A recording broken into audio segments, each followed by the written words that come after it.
Le transfert a été fait, je pense bien à mettre en route l'agitation du bouilleur de manière à avoir un mélange chauffé de manière homogène.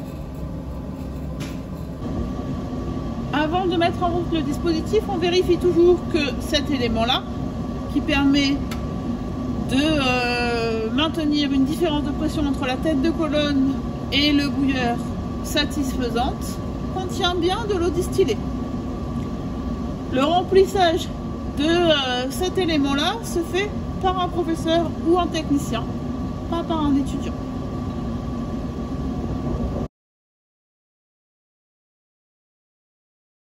Aujourd'hui, nous allons mettre en place une distillation à l'intérieur de ce bouilleur. Pour cela, on commence par fermer le bouilleur.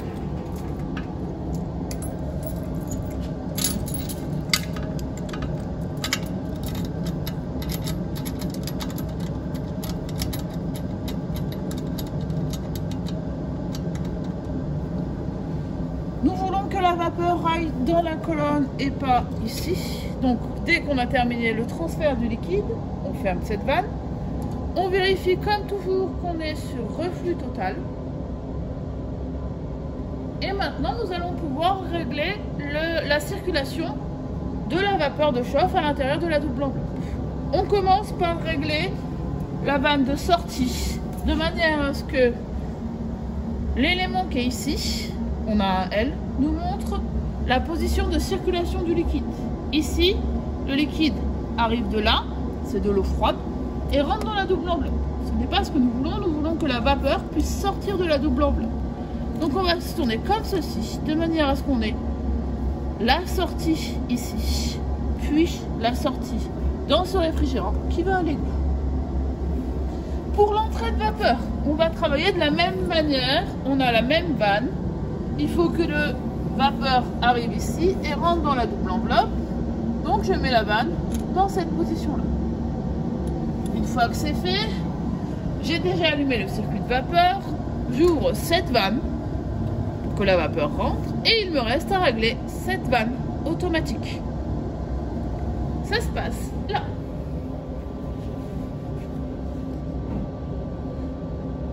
Je vérifie que le circuit de vapeur est bien en route en appuyant ici, si ce n'a pas été fait. Et je vais passer au réglage de la vanne de vapeur. Donc je vais ici, je reste en mode manuel. Je vais lui donner une ouverture de vanne de 30%.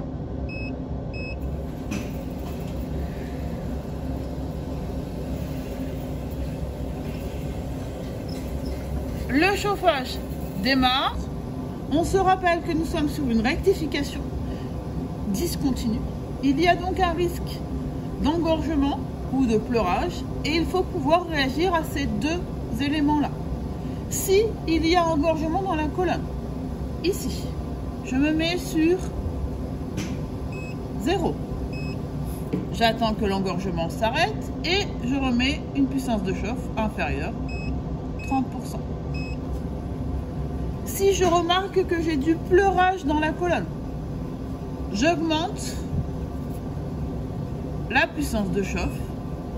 Je peux la mettre à 40%. Donc nous sommes à l'équilibre.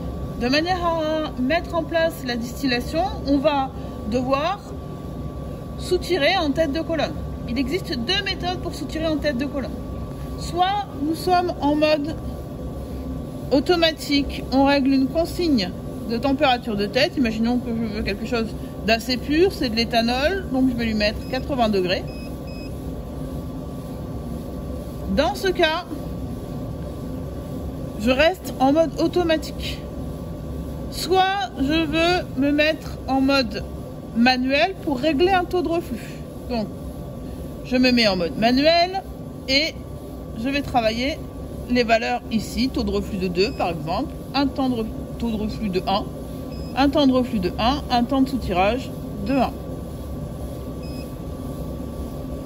Nous, on va préférer se mettre en mode automatique. Avec une consigne de 80. Une fois que c'est fait, on n'oublie pas qu'il faut se placer sur cycle.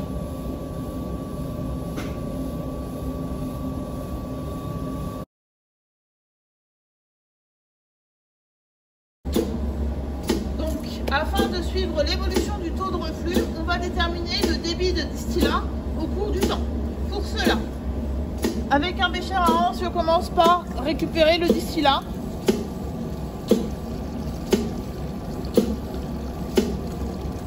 Qui a déjà été formé. Une fois que c'est fait, je prends l'éprouvette et le chronomètre. Je démarre le chronomètre.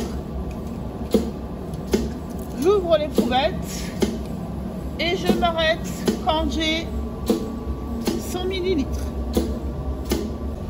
La mesure à l'éprouvette nous permet de déterminer le volume.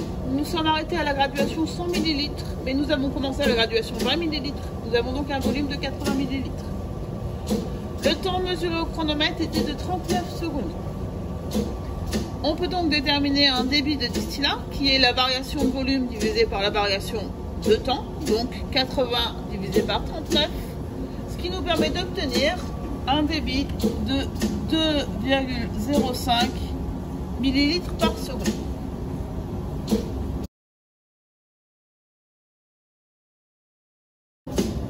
Alors, on va maintenant passer au refroidissement, puisque la tête de la colonne contient un peu d'alcool. Idéalement, on passe au refroidissement lorsque la tête de la colonne ne contient plus d'alcool, et donc que nous avons une température de tête égale à 100 degrés. Pour passer au refroidissement, on commence par se positionner sur reflux total. Une fois que c'est fait, nous allons couper la chauffe.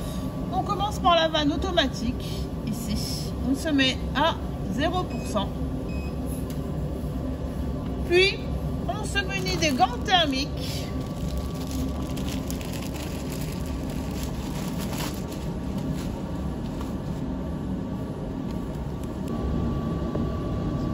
La vanne automatique est fermée, donc on peut fermer celle-ci. Comme nous savons que nous n'allons plus réchauffer le système, on peut en profiter pour fermer la totalité du système de vapeur en fermant cette vanne, puis celle-ci,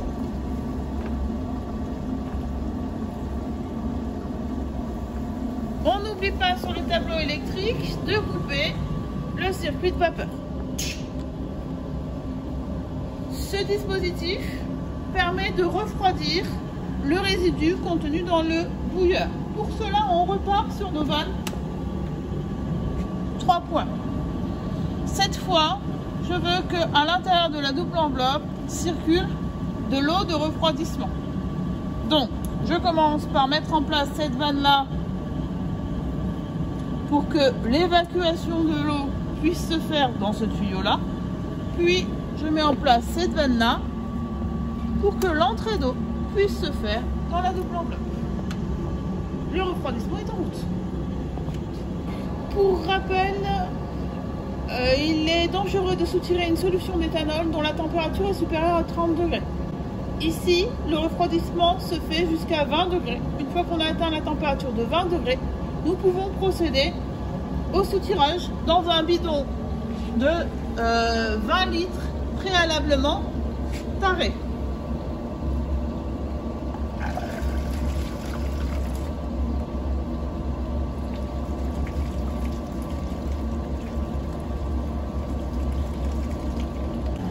Le nettoyage du bouilleur se fait avec de l'eau du réseau préalablement remplie dans le fermenteur.